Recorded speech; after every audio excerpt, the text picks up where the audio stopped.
बागेश्वर बाबाने महाराष्ट्राला इतिहास शिकवू नये असं खासदार अमोल कोल्हे यांनी म्हटलंय। बागेश्वर बाबावर त्यांनी संताप व्यक्त केलाय। बागेश्वर बाबाने कुठल्या तरी पुस्तकाचा संदर्भ घेतला असं वक्तव्य चंद्रशेखर बावनकुळे यांनी या संदर्भात बोलताना केलं।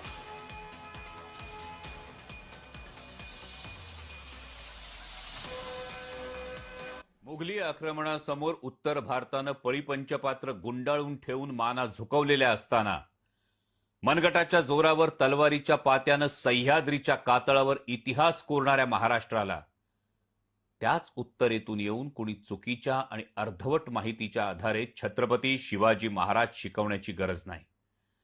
कारण छत्रपती शिवाजी महाराज आमचं केवळ आराध्य दैवतच नाहीत, तर ते आमच्या श्वासाश्वासात आहेत, नसानसात आहेत, रोमारोमात आहेत। ती आमची अस्मिता आहे, ती आमची ओळख आहे, ते आमचा स्वाभिमान आहेत, काल, आज आणि उद्याही। जय शिवराय। काही पुस्तकामध्ये चुकीच्या नोंदी आल्या त्या वगळल्या गेल्या पाहिजे।